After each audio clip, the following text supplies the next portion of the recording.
welcome to the show. We are really honored today to let you know that we had an incredible honor bestowed upon us. The Heart of Innovation was named number one on the list, the top 15 women in innovation podcasts. Now, we got to put a wig on Dr. John over there, but I'll I take what I couldn't can do get. it without you, but we feel thank you to FeedSpot for the honor and recognizing us. This was definitely an earned achievement. We didn't submit anything, we didn't pay for anything. So for FeedSpot to actually recognize us, find us, recognize us, and place us as number one on the list of the top 15 women in innovation podcasts, it's a real honor, and we truly appreciate it. And a big thank you to my entire team, especially my co host, Dr. John, because I couldn't do it without you. Of course, Joshua, our incredible YouTube producer, and Chris D and Michael and the entire team at KDOW, and to Colin, who had been with us prior to Chris D. We really appreciate all the help and support that you've given us, and the opportunity that you've given us to have this incredibly powerful broadcast.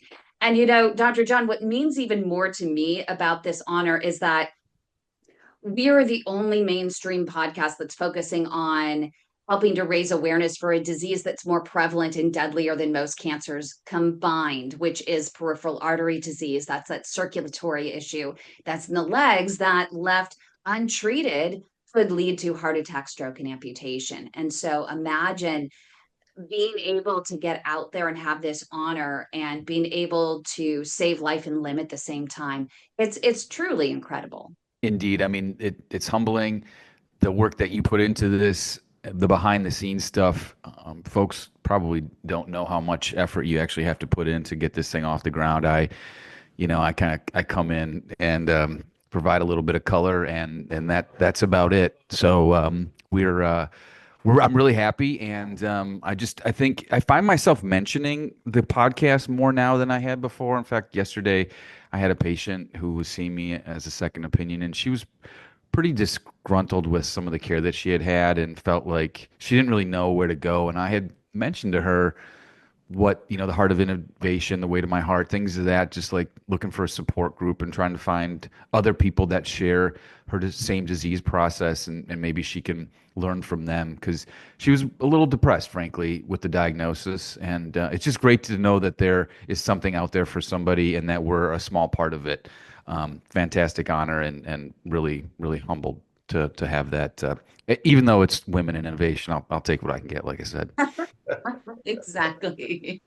You mentioned something really important, and that's why I'm really glad with what we do and the reach that we have. 107,000 streams every single month for this broadcast just in the San Francisco Bay Area alone. Of course, we do stream online thanks to our producer, Josh. But it's I was just reading this article from Intermountain. They did a study on P.A.D. patients that was presented at the American College of Cardiology.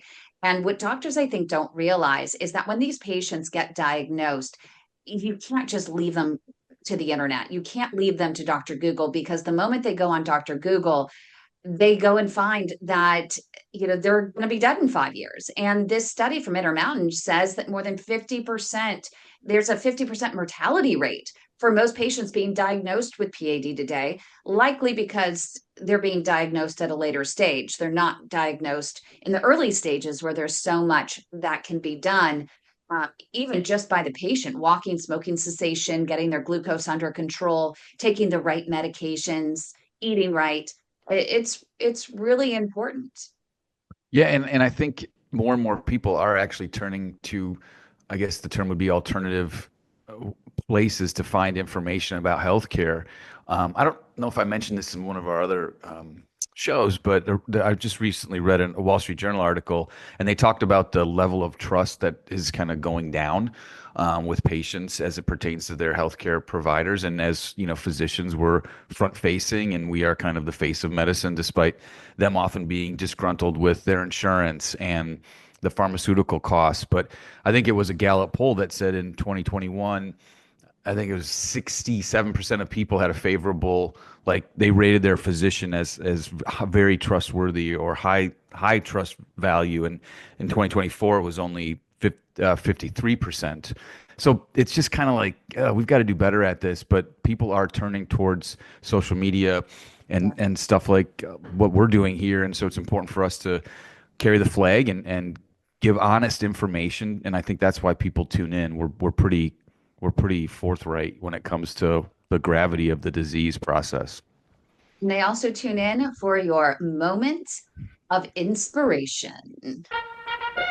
Dr. John Phillips, spectacular vascular moment of inspiration. You had to have Well, liked that transition. that was see, Smooth. you're getting so good at. I mean, obviously, this honor is going to your head. I mean, it's like that's such a transition. Is wonderful. So since we are going to be joined by a baseball coach, I thought of okay, who can I get some interesting but funny quotes from? Because this is a serious topic. We're going to be discussing somebody who's had an amputation, but the pre kind of air conversation that we had with Tommy, he's taking this in stride literally, and he's a pretty funny guy. So I thought, all right, let me get some quotes from Yogi Berra. So I got just a couple of them, and they're just whimsical.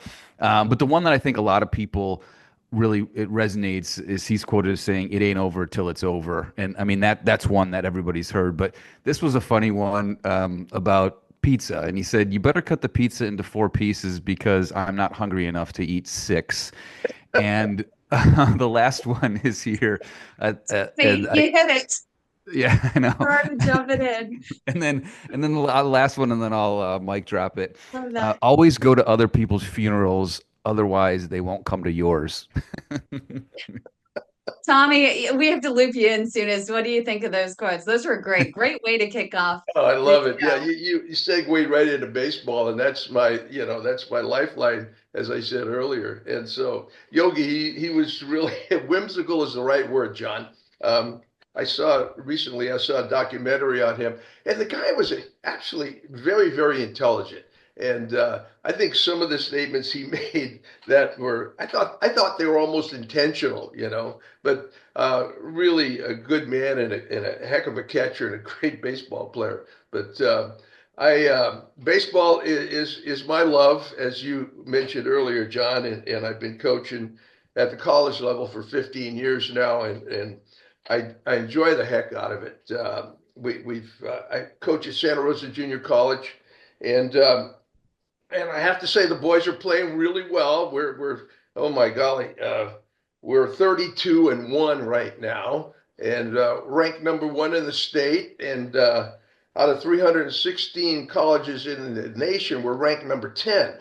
And it's not because of the coaching. I just want to make sure you know that, okay? It's because we've got I some don't know talent. about that. There has Yeah, to be a come on. lot of good coach behind a good team. I think the challenge for me as a coach with that kind of a record is just to keep the guys motivated to do better, keep grinding, keep working hard. And that's the life of an amputee. It was my life anyway. It's just it's hard work, it's perseverance, it's a positive focus outlook, it's prayer. That's what it was for me. And we incorporate that into baseball as well. And so Brad Hill was a huge part of that for me. And I just can't say enough. I'm so grateful to him for being part of my life.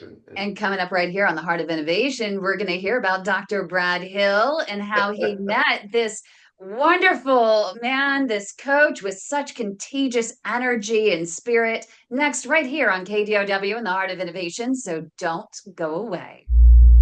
How many procedures are you willing to go through? Is it worth going through that many, or would you rather just cut the thing off? That's funny. Was it worth it? Oh yeah, I have my leg, man. Amputation should absolutely, positively, 100% never be a first-line treatment. What an incredible operation, what an incredible lab you have here. Without a doubt, we're underdiagnosing peripheral arterial disease. It has not gotten the attention that it should because it is a killing disease, it is a disabling disease, and most importantly, it's a disease that we now have great treatments for. Okay, let's go to the next one. They were going to amputate it, and I needed to consult with my family. Did I want it off here or here? You're just shocked. It's scary. I don't even know how to explain it. You're 42 years old. We're waiting till people are at the end of the spectrum and almost beyond hope There is good care available here. Closed minds are what we have to get rid of. Welcome back to the Heart of Innovation. For more on today's topic, go to theheartofinnovation.org. That's theheartofinnovation.org. Once again, here's Emmy Award-winning journalist Kim McNicholas and interventional cardiologist Dr. John Phillips. Hi, everyone. Welcome back to the show. It is Limb Loss and Limb Difference Awareness Month. That is the month of April. And as part of that, I wanted to bring on someone that is truly thriving as an amputee. He suffers from a disease known as peripheral artery disease, the poor circulation in the legs, and the disease progressed to the point where truly every single method was exhausted and to try to save the leg. And the end result was what he considers a success, which is amputation. And we're going to find out why as we welcome Tommy. Tommy, welcome to the show. Thank you so much for being here. Oh, golly, thank you for having me, Kim. I'm deeply grateful to be able to share this message about amputation. So thank you. Can you bring us back to the very beginning, from the moment you were out there, you're coaching baseball players, and suddenly you're like, oh, wait, something is not right with my legs. Actually, it started long before that, something. Kim. It was, Did it? I was playing racquetball and I got a cramp. I thought I had a pulled muscle in my calf, and it didn't go away after 4 days. And it started going up my backside. It got to the point where, okay, with activity, the pain was increasing. So I went to the doctors, and she said, she did the examination. She said, I can't get a pedal pulse out of your foot. Well, I didn't know what the heck that was, but she referred me to the vascular guys. And they said, well, you know, they did their thing, and they found out I'm clotted from the knee down. And Tommy, sorry to interrupt, but real quick, we've talked about this a lot on our show. The vast majority, this isn't, I'm not throwing stones here, but the vast majority of people, when they get examined by their primary care physician, they don't even check for pulses. So you kind of won the lottery there with them at least assessing and figuring out that you had P.A.D. and helped you kind of move things along quickly, I would imagine, or quicker. Well, I'm certainly grateful to that doctor. She was phenomenal. And then after that, that's when Brad got involved with, we started, the simple solution. Well, Dr. Frazier was the first guy, but was a bypass. And then Brad got involved, and there was a succession of bypasses. We had 12 surgeries in a 7-month time frame. And finally, we got it right. We took it off. But it was a collaborative effort on both Dr. Hill's part and mine, to the point where, Brad, this is not working anymore, man. I think it's time. And I could actually see the relief in his face that said, yeah, it is time. Because that guy, he tried everything. And I do mean everything.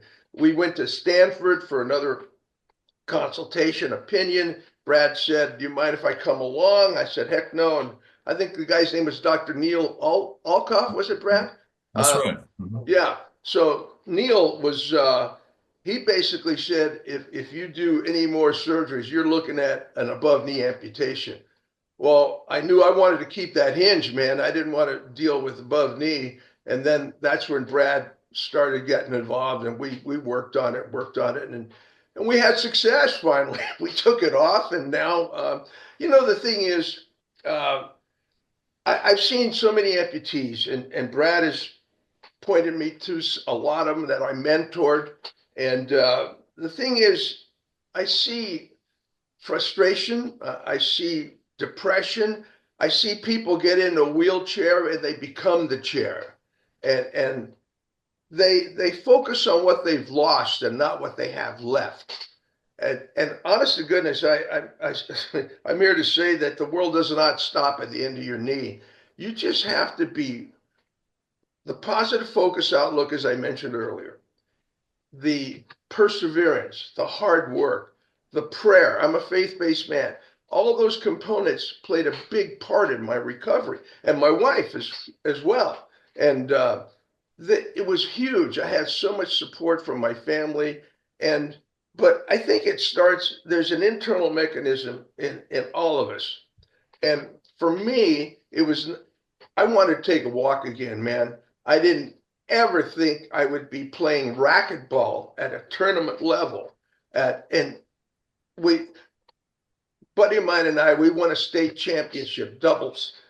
I went to nationals and came in second one year, third the next year. And I'm playing against able-bodied people. And so that was encouraging too. This racquetball fellow I mentioned earlier, Gene P.A.D, just a huge, huge inspiration for me. The guy was a phenomenal player, recognized nationally and universally. And he said, I saw him at the gym one day. He says, Tommy, you ever think about playing again? I'm walking in with a walker and a prosthesis. I says, dude, I think that's over with. I mean, I felt like I was carrying an anchor around. So he says, well, if you ever want to try again, let me know.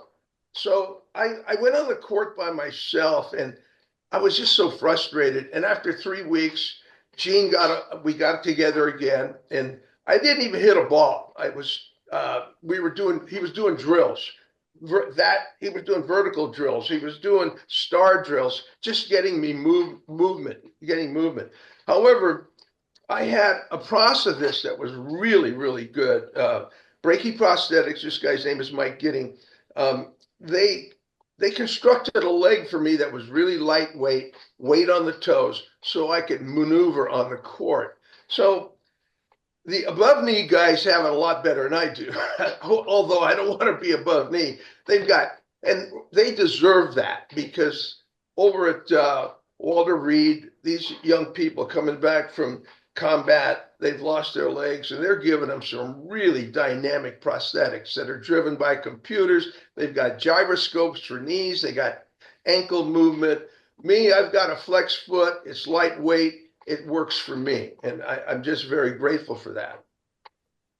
Yeah. And I'm curious from Dr. Hill's standpoint. I mean, that must have been, a real process in trying, what was this, 20 years ago that you were 25. trying 25 years ago. And Dr. Hill is an advanced limb salvage specialist using the most advanced, minimally invasive tools and wires and balloons. And it's a completely different story 25 years ago with what you had versus the tools you have today. If you could go back in time, don't you wish you had what you have your hands on today and the techniques that you have today versus 25 years ago? Oh, absolutely. The whole field has changed compared to back then. When I trained in vascular surgery, most of the surgery was being done as open procedures, bypass operations, endarterectomies, patch angioplasties. These are all open surgical techniques. And in the mid 90s, late 90s, that's when endovascular really started. And in the early 2000s, when Tom had his amputation in 2001, these techniques were just becoming more mainstream. But even then, the wires and balloons and catheters we had were too large to go down into the little tibial arteries below the knee where Tom's problem was. So we were really limited to open surgical techniques to correct the problem back then that he had. But certainly the field has evolved. Now we have wires that are 14 thousandths of an inch thick and balloons that go over those wires and little stents that can go down into the tibial arteries now and elute or put off medications that prevent clogging of arteries after you do the treatment. So the field has completely evolved. But I must say the connection I had with Tom back then, was really special. I mean, here was a man who had an incredible life. He had a family, was very involved in the community. He had a cooking show he was doing for the community back then. He was, a sportsman. And, he was facing this challenge in his life. And it really, touched me very deeply. And as a surgeon, we did everything we could try to do to save his leg. We did, bypass surgery. Initially, he came to me after he'd already had a bypass, and we took vein from both legs and spliced them together. And then we used prosthetics. We used cadaver veins. We did everything we could. But it came to a point where the limb was really non-functional and Tom was having a lot of pain, I remember. Right. And coming up right here on the Heart of Innovation, we're going to find out why this amputation was the quote Saul de Paul unquote moment for Tommy. So don't go away. Stay with us right here on the Heart of Innovation on KDOW.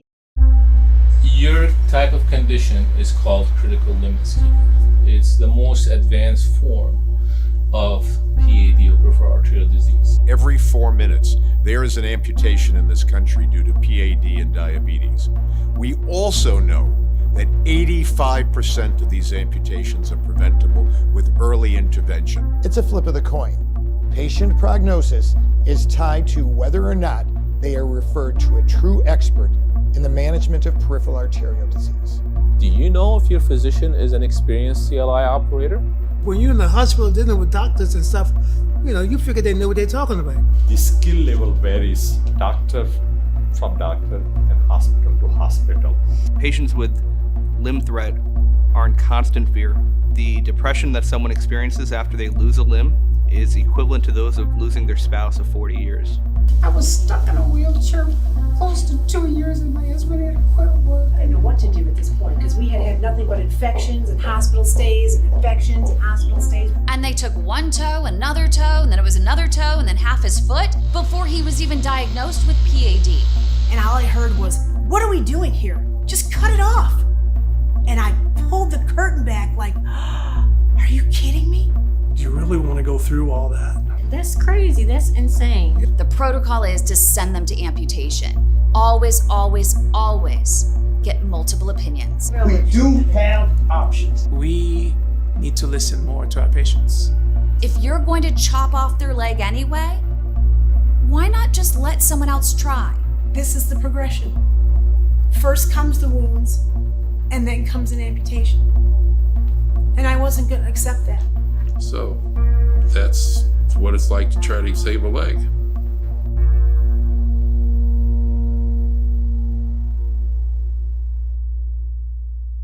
Once again, here's Emmy Award-winning journalist Kim McNicholas and interventional cardiologist Dr. John Phillips. It is a great day to be alive. It's a great day to be listening to this radio show and our podcast. And it's a pleasure to have Tommy and Dr. Brad Hill as our guests. And so as we went into break and we're discussing during the break, Tommy, you basically said to yourself, okay, I can't do anything. This leg is not functional. It's leaving my body. Right. And you speak of the term acceptance, and you also mentioned you're both literally and emotionally falling down, but just picking yourself back up, and that's what defines us as human beings. So just, can you let our listeners into your brain for a little bit to how you came to that, to accept what God had given you? And because you said this is now a gift. To be an amputee is a gift, and I think that is a very powerful word to use, gift. Absolutely, John. As I said, amputation for me was my Saul to Paul moment. And I was looking at a beautiful picture of Jesus, and I said, I don't know what you want me to do with this, but I know there's a purpose to it. And what is our purpose in life? It's life with a purpose. And I got to that point, whereas I knew that Brad had tried everything, everything possible to save it. And finally, okay, we have to take it off. And I have to share this with you. So that was on March the 25th. However, March the 24th, well, let me go back even further. March 17th, it was a Saturday, 2001. It was St. Patrick's Day. It was sunshine and blue sky, and it was just a beautiful day. And I had been in a hospital bed for 64 days. And I just broke down and cried, man. I broke down and cried like I was a 2-year-old. And a nurse came in, and she was so kind, so kind. And then that's when I talked to Brad. I said, hey, man, it's time. And Brad says, hey, I got an opening next week. We can do it then. I said, sooner the better. Then Brad says, came back Tuesday. I got an opening. Then he says, I got an opening tomorrow. I said, let's do it, man. So that Saturday, I prayed, man. I didn't pray for a miracle. I just prayed for saying, what do you want me to do with this, man? What do you want me to do with this after? Honest to goodness, John, hand over heart, G-O-D, brother. They wheeled me down to OR, and I was in a peace that I've never experienced before. And Brad rolled me in. Brad was he had music. I'll never forget that. I don't know if it was country and western or something. I said, man, that dude looks relaxed. And I said, this is a good sign. But I knew he was in his element, man. He was in his place. And the next thing you know, I was out. I wake up an hour and a half later, and it was gone. And honest to goodness, I looked at it and I said, whoa. But I didn't feel regret or remorse. I felt relief that I was going to get my life back. I remember going back upstairs in the room, and I was doing my exercise, and Brad had said, man, I've never seen anybody do that before.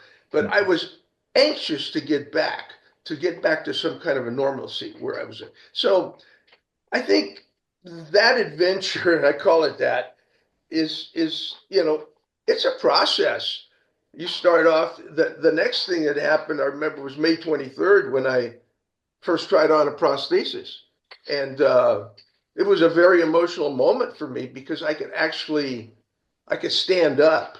I couldn't walk too far without a walker, but I could stand.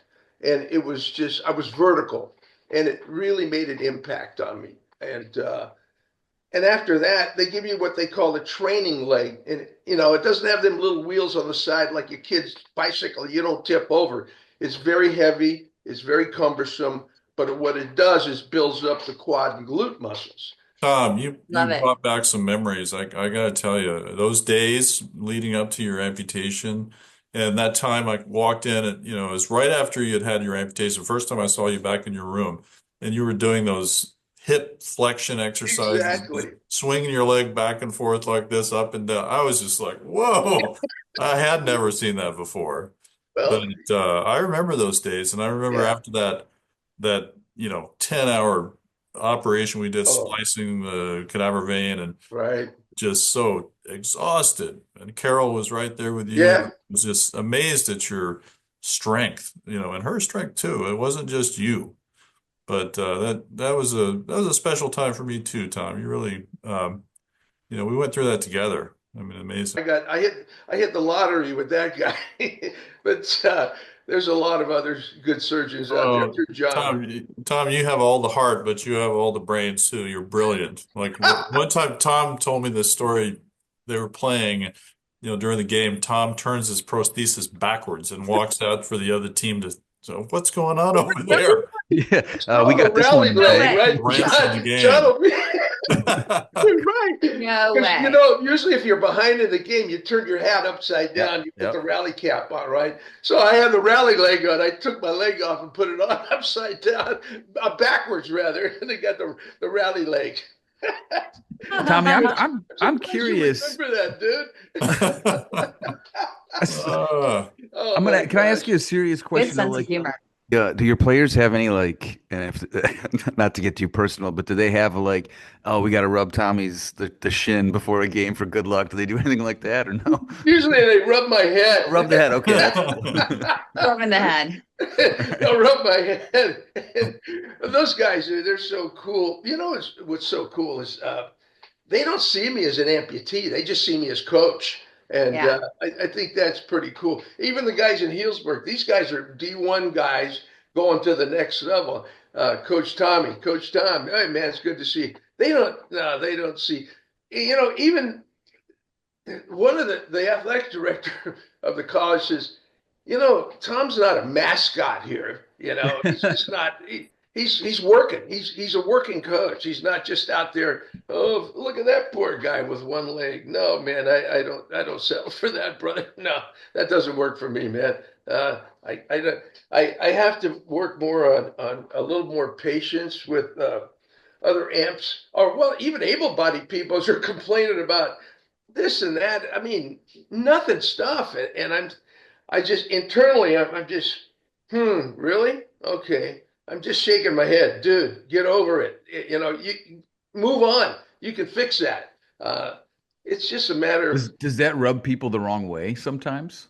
No, I never tell them that, to be Oh, honest gotcha. with Okay. you. No, I never say Oh, that. so I'll make you a engage your joke out of frontal it lobe. like Good. this, Okay, good. John. All I'll right. say, Good. guy be complaining about his leg. I say, hey, man, welcome to my world. You know, I'll make a comment like that.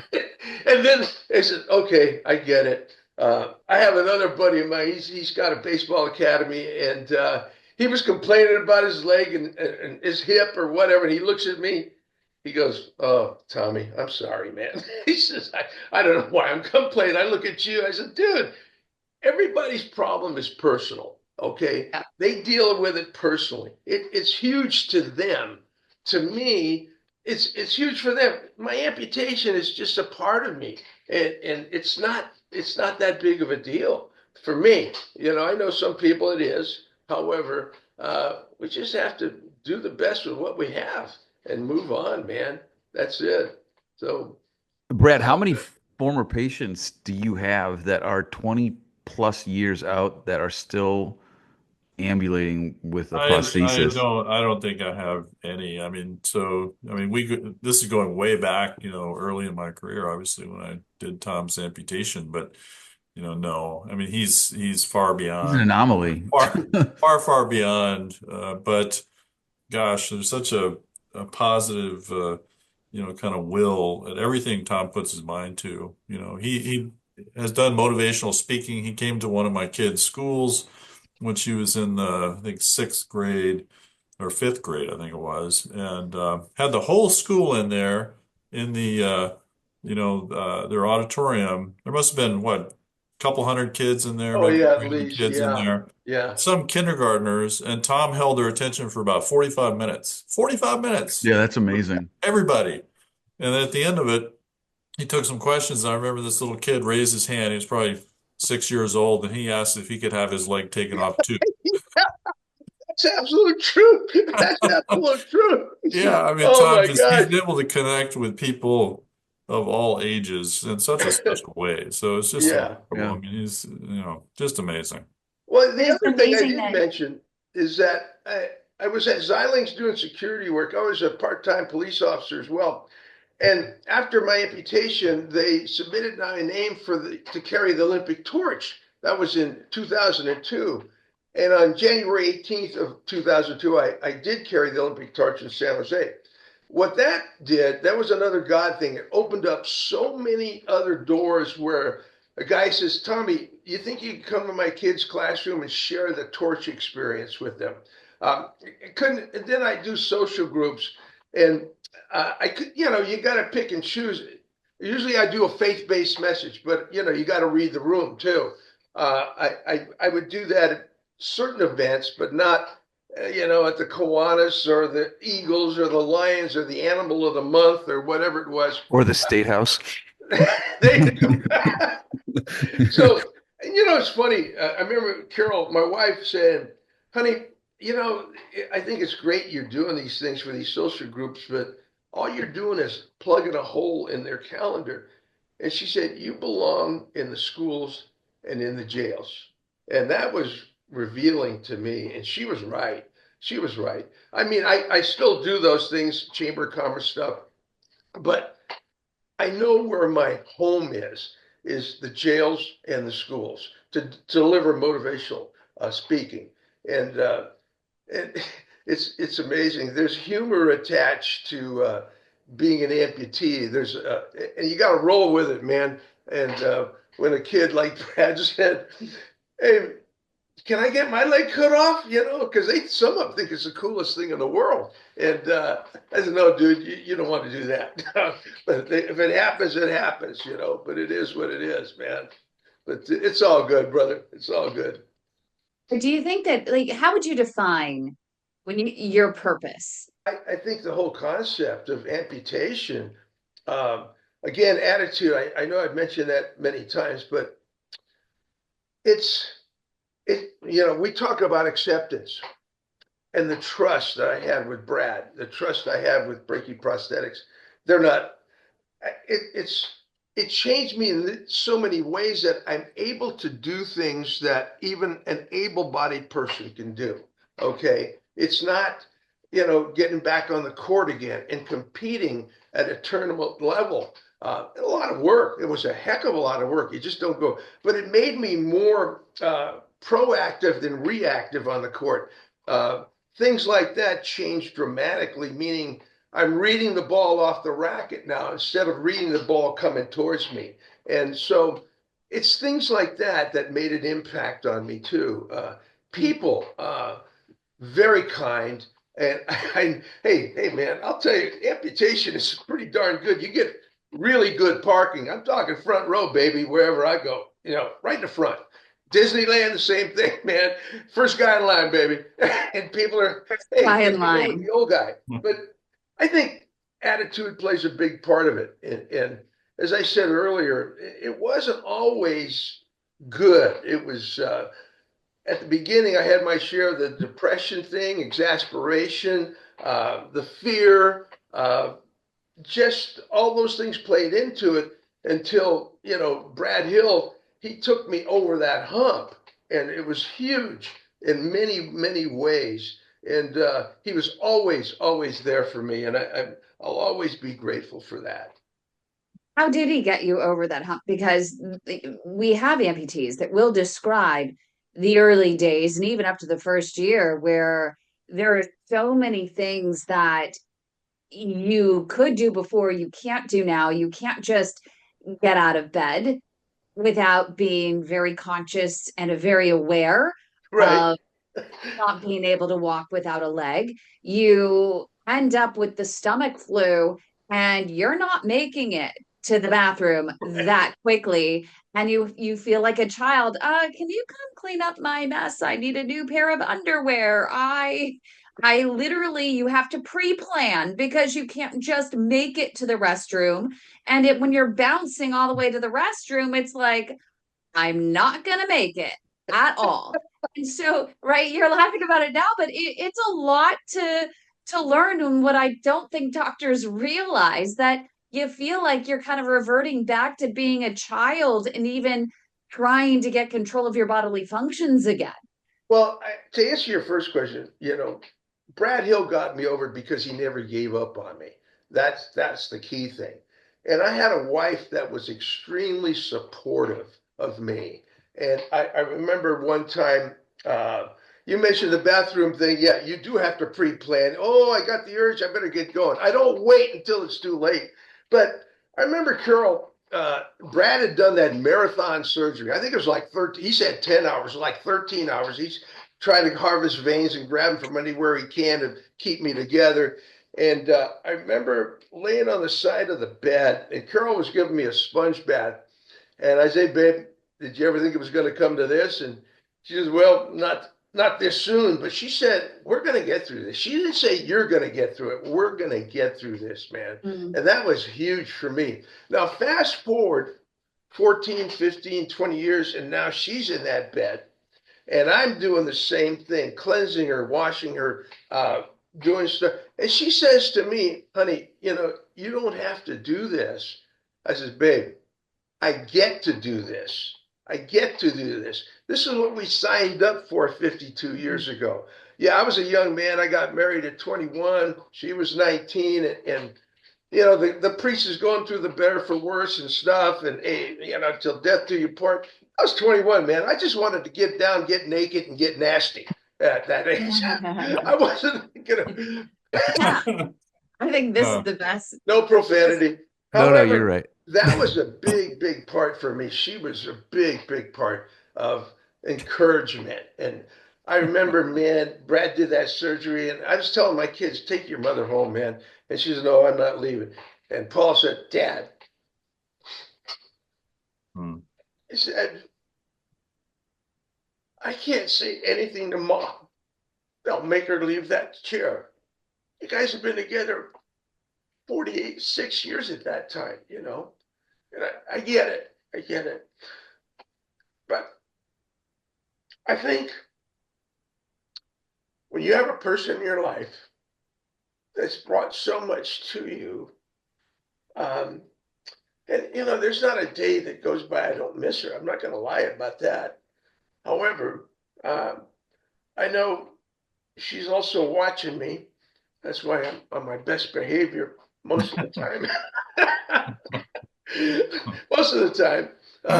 She doesn't see me. I'll tell you the other thing. This is kind of funny. I go to the gym and these extremely attractive women are talking to me.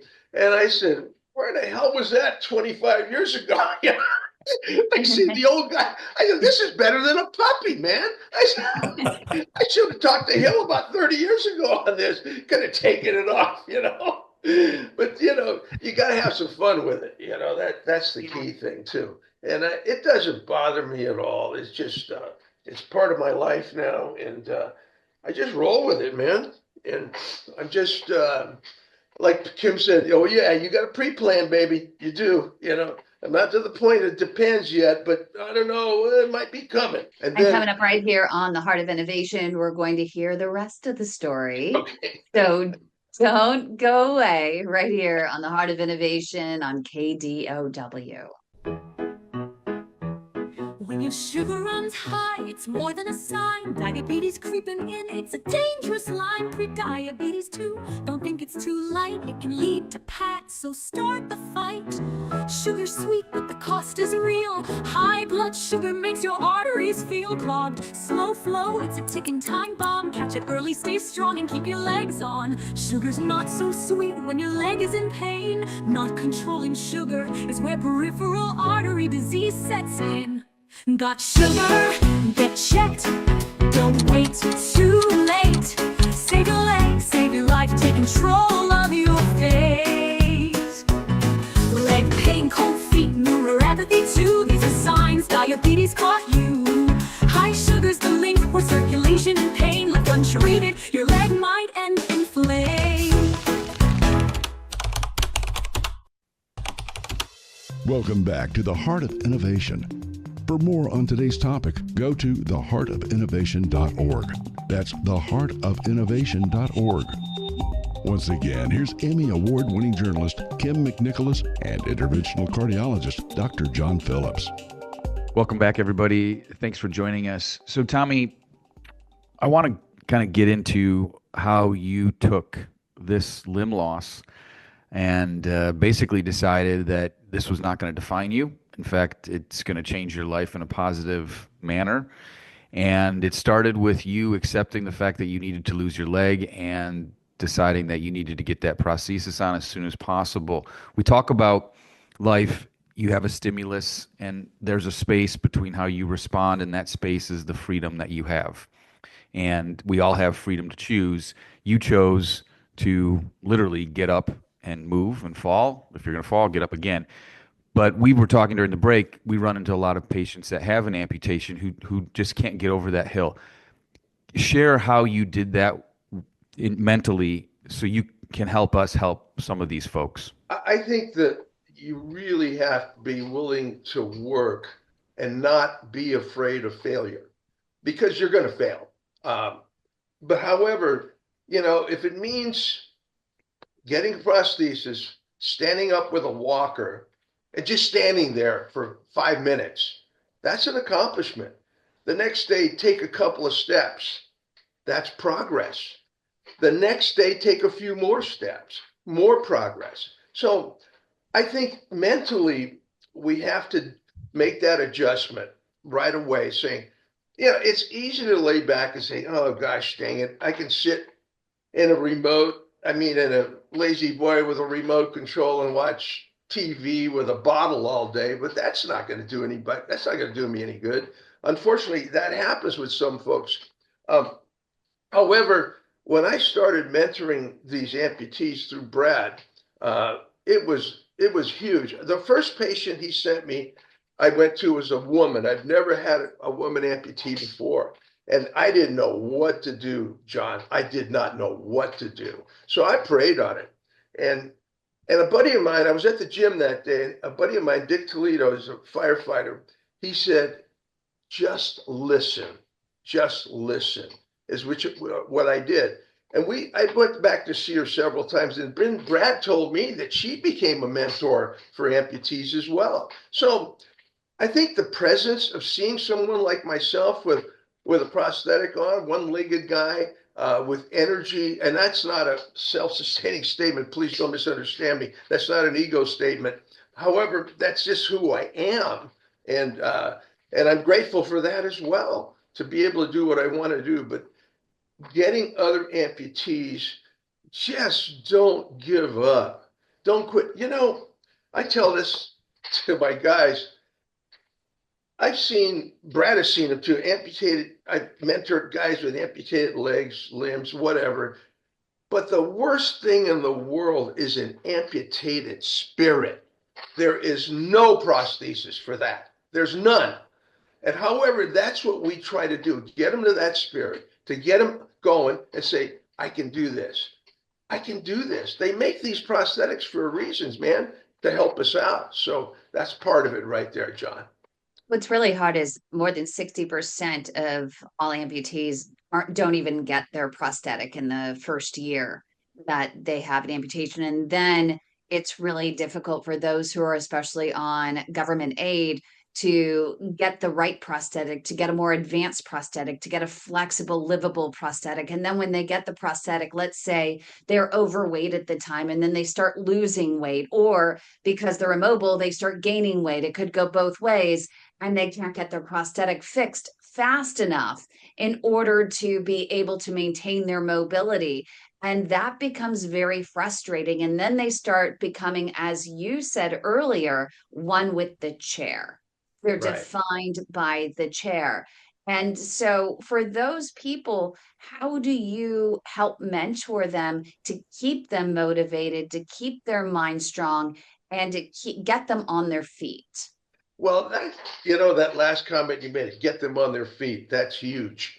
And as I said, I think the presence, that's why I wear shorts when Brad recommends a patient, or I have my process recommend patients. They have hope that, oh, this old guy is walking around with one leg. I could do that. And most of my patients, well, I mentored, are a lot younger than I am. And so real quick, Tommy, yeah, John. if people that are watching this on our YouTube channel, looking at you, I need, number one, you need to show us your driver's license, because I do not believe that you are 84 years old. Is that correct? You're 84. That's so correct. Folks, Yes, when sir. he's saying this old guy, I don't know that I've ever seen an 84-year-old with an amputee, an 84-year-old amputee that's ambulating. Well, I appreciate that, John. But again, we talk about, hey, man, I wanted to take a walk. Let me be honest. I would have been happy for the rest of my life walking with a cane within a year of the amputation. However, okay, that happened. No, I wanted more. I wanted to be ambulatory without the cane. And then the racquetball thing came in. And, I continued doing the TV shows. I did a cooking show in San Jose, but I just wanted to take a walk again. And then you want more after that. You see progress, you want more. And that's what my message right now, and to my dear brothers and sisters that are faced with lost limb, it's not over. You keep working. You progress. It might be very small, however, it's progress. I told this guy, I went to that Lean On Me. I said, Rudy, just get out of the chair, dude. Stand up, man, for 3 minutes. Oh, it hurts too much, Tommy. Get an adjustment. So Kim mentioned earlier about all the different prosthetics, the wrong fits, right fits. That's absolute truth. However, if it's not fitting right and you're feeling some discomfort, don't live with that discomfort, man. You need to get back to the process and have him fix that. And they'll say, I've heard guys say, well, I've done all I can do. Well, then you need to go somebody else, dude, because that's not all he can do. I get it. These guys think they're experts, but they're not living with limb loss. And so they're able-bodied guys telling you what they should be doing. Can I ask you a question real quick? Absolutely. We haven't touched on this, but you coach the Santa Rosa Junior College baseball team. I imagine you get guys moaning about maybe running some whatever it is that they have to do, but once they see you with your prosthesis, I bet you they don't moan too much, right? That's pretty There's accurate, no John. That's excuses. pretty funny. No excuses. All of a sudden, there's no complaints, right? 'Cause, Yeah, I have a pull. I have painted my calf. Really? Yeah, okay. Oh yeah, those Sorry, I guys just had though, there's an element of truth to that. I have to be honest. They see, me carrying the bag in, and they said, "Okay, the octogenarian is here. Oh, I'm not going to complain about running some what we call tripods, from home plate to right field and left meat back to home plate." But there's a lot of discipline there too, and I have to be a part of that. I don't do it intentionally. I do the talks before every game. A lot of them is not even about baseball. It's about life and how we see life, able-bodied or with an amputee. As an amputee, it's God is good, man. It's just we just have to keep trucking, baby. That's it. That's it, man. Amen. Coming up right here on the Heart of Innovation, we'll have final thoughts from Tommy. We're just going to keep this incredible energy going because you have such a contagious spirit. Stay with us right here on the Heart of Innovation on KDOW. Don't go away. I think probably one of the biggest satisfactions I get is when somebody comes to see me and they're told that, look, I've been told I have no other options. There's nothing we can do. And then when we actually go through and do our workup and our evaluation and all the vascular testing that we typically do, that we see that, you know what, we may have an option here to do something to save your leg, or at least make whatever amputation you're going to have less, less extensive. That's probably the best way to say it.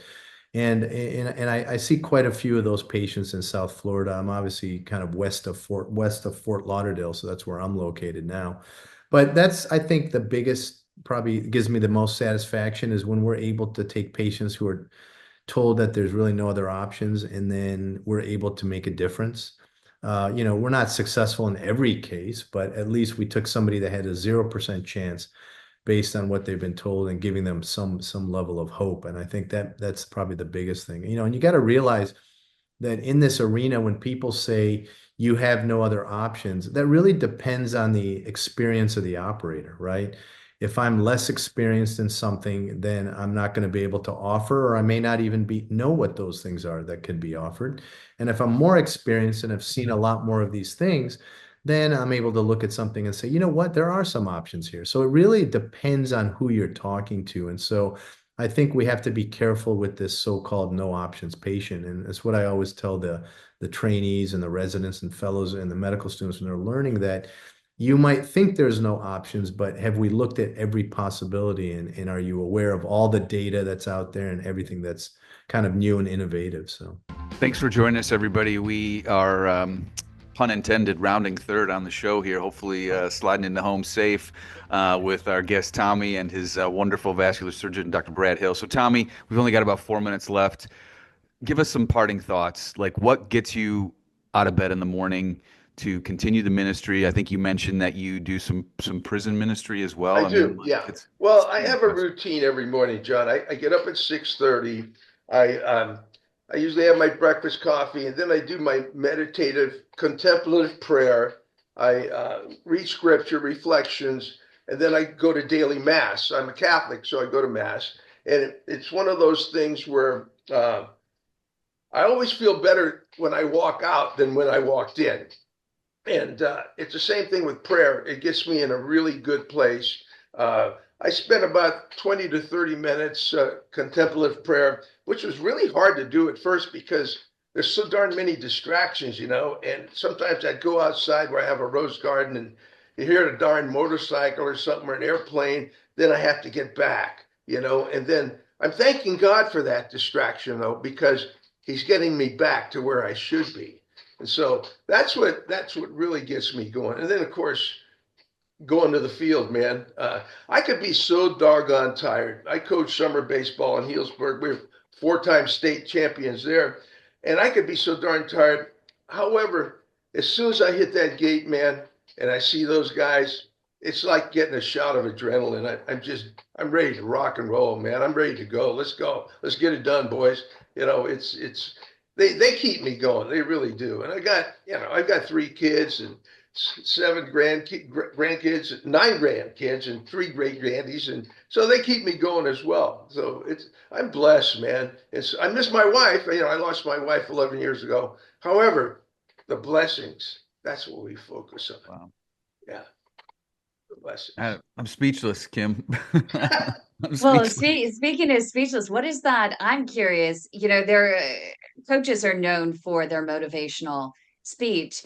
Can you give us a few words of motivation, the best motivational speech, let's say, that motivates your team to 32-1 record and can help motivate others who have PAD to get out and persevere? Well, I think it applies to PADs and baseball. I tell the fellas that we get in a circle. I said, we're going to do our best and be our best for him. The glory goes to him because we know our journey will get us to his destination. Our effort will get him to his outcome, and our struggle will get him to his victory. It's about progress. It's about progress, not perfection. And I think we have to remember that. Sometimes we want to be perfect, and it doesn't. I remember, I don't know how much time we have, and you cut me off when you're ready. Vince Lombardi, coach of the Green Bay Packers, that was in 1959. He got these guys together in the locker room. He says, gentlemen, starting today, we're going to be in the pursuit of perfection, knowing full well we will not attain it, but by God, we will retain excellence. And we'll do it by hard work and teamwork. We're going to make good men better and better men greater. So I bring that to the guys too, and I don't take the credit for that. I give it to Vince Lombardi. So Tommy, I'm going to go run. I'm going to go run through a wall right now. So I'll see you guys later. Thank you so much, It's Tommy, funny for you being said here. that because I had a guy real quick. I'll let you go, but running through a wall. I had this kid. He said, Tommy, I'd run through a wall for you, and there's a brick wall. I says. He'd run through that. And he says, what do you want me to do with the bricks? You want me to build you a chimney or a barbecue, or what do you want me to do? Run through the wall. But I think part of it is setting an example for these young guys, and they respond to that.